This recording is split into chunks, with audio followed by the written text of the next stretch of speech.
ఇది చూసేవారికి వెంటనే ఆకలి పుట్టించేలా ఉంటుంది. వేడి వేడి అన్నంలో అలా కమ్మని చేపల పులుసు కలుపుకొని తింటుంటే ఆ కిక్కే వేరండి. కానీ చేపల పులుసు అంటే అమ్మ చేసినట్లుగా అలా పాతకాలపు రుచి రావడం లేదని ఫీల్ అవుతున్నారా? అస్సలు వరి అవ్వకండి. ముక్క చెదరకుండా నీసు వాసన రాకుండా పక్కా ఆంధ్ర స్టైల్ చేపల పులుసు ఎలా చేయాలో ఈ వీడియోలో చూసేద్దాం రండి. లేట్ ఎందుకు, ప్రాసెస్ స్టార్ట్ చేద్దాం రండి. అందరికీ నమస్కారం. మేం ఇంట్లో చేసే సులభమైన రుచికరమైన వంటలను మీతో పంచుకోవడానికి ఈ వీడియోలు చేస్తాము. మా వంటల ప్రయాణంలో మీ అందరి సహకారం కావాలి. చేపల పులుసుకి కావాల్సిన ఇంగ్రీడియంట్స్ చూసేద్దాం రండి. కొంచెం చింతపండు, పెద్ద సైజు ఉల్లిపాయలు 3, అలాగే పసుపు కొంచెం, రుచికి సరిపడా కళ్ళుప్పు, అలాగే కారం కొంచెం ఎక్కువగా ఉంటే బ్రహ్మాండంగా ఉంటుందండి. అలాగే కొంచెం నూనె, అలాగే మంచి కొరమేనును తీసుకొని దానిపై పులుసంతా ఊడిపోయేలాగా చూపించే విధంగా చక్కగా క్లీన్ చేసుకోండి.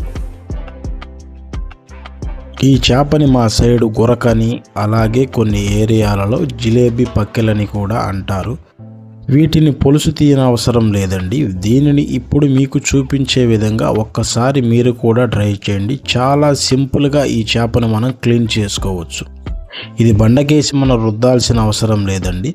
ఇలా మొత్తం సైడ్ వేస్ట్ అంతటిని తీసేసుకొని చూపించే విధంగా చక్కగా ఒలుచుకుంటే దీని చర్మం మొత్తం వచ్చేస్తుంది. మనకి చాలా సింపుల్గా కూడా తొందరగా కూడా పని అయిపోతుంది. రెండు వైపులా ఇలా చర్మాన్ని చాలా సింపుల్గా తీసేయచ్చండి. దీనికోసం మనం ఎక్కువ శ్రమ పడాల్సిన అవసరం లేదు. చాలా చక్కగా క్లీన్ అయిపోతుందండి. చూడండి ఎంత చక్కగా, ఎంత నీట్గా వస్తుందో. ఇలా శుభ్రం చేసి పెట్టుకున్న చేపలన్నిటినీ కూడా మనకు కావాల్సిన సైజులో ముక్కలు కట్ చేసుకొని పక్కన పెట్టుకుందాం. నీసు వాసన రాకుండా వండుకోవటానికి ఇప్పుడు చూపించే విధంగా చేయండి. కట్ చేసి పెట్టుకున్న ముక్కల్లో ఉప్పు వేసుకొని ఇలా చూపించే విధంగా మనం క్లీన్ చేసుకోవాలి. 2 సార్లు క్లీన్ చేసుకోవాలండి. మనకి అప్పుడు నీసు వాసన రాకుండా చక్కగా మనకి చేపల పులుసు వస్తుంది. శుభ్రం చేసి పెట్టుకున్న ముక్కలన్నిటినీ ఒక మందపాటి గిన్నెలో వేసుకొని ఇందులో మనం కట్ చేసి పెట్టుకున్న ఉల్లిపాయలు, అలాగే ఉప్పు, కొంచెం కారం ఎక్కువగానే వేయండి, అలాగే కొంచెం పసుపు, అలాగే కొద్దిగా ఆయిల్ కూడా వేసుకొని చక్కగా ఈ మిశ్రమాన్ని అంతటిని కలుపుకొని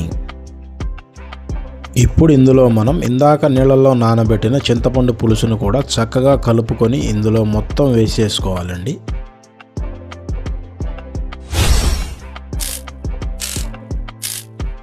ఇప్పుడు మనం స్టవ్ వెలిగించుకొని కలిపి పెట్టుకున్న చేపల పులుసుని పొయ్యి మీద పెట్టుకొని మూత పెట్టుకుందాం. దీనిని మనం 10 నిమిషాల పాటు హై ఫ్లేమ్లో ఉడికించుకుందాం. 10 నిమిషాలు అయిపోయిందండి. ఇప్పుడు మనం మూత తీసుకొని ఒక్కసారి చూసుకొని దీనిని మనం సిమ్ములో పెట్టుకొని మరో 10 నిమిషాల పాటు ఉడికించుకుందాం. మధ్య మధ్యలో మనం చేపల పులుసుని కలుపుకుంటూ ఉండాలండి, లేకపోతే అడుగు పట్టేస్తుంది. గెంటితో కాకుండా ఇలా మీకు చూపించే విధంగా ఒక గుడ్డ సహాయంతో మనం ఈ చేపల పులుసుని కలుపుకుంటూ ఉండాలి. అయిపోయిందండి. మన నోరూరించే చేపల పులుసు రెడీ అయిపోయింది. చూడండి నూనె పైకి తేలి ఎలా ఎంత చక్కగా కనిపిస్తుందో. మీరు కూడా మీ ఇంట్లో తప్పకుండా ట్రై చేయండి. ఇది చాలా టేస్టీగా ఉంటుందండి. అలాగే నీసు వాసన రాకుండా అద్భుతమైన రుచితో పాటు మీ ఇంటిల్లపాదిని మెప్పించే స్టైల్లో ఈ చేపల కర్రీ ఉంటుంది. వీడియో నచ్చినట్లయితే లైక్ చేయండి, షేర్ చేయండి, అలాగే మా ఛానల్ని సబ్స్క్రైబ్ చేయండి. Thank you, bye. అందరికీ నమస్కారం సోదరులారా, మా యూట్యూబ్ ఛానల్కి మీకు స్వాగతం. ఇది లివింగ్ బ్రో ఆఫీషియల్. ఇంటి రుచితో పల్లె వంటలు ఇక్కడే.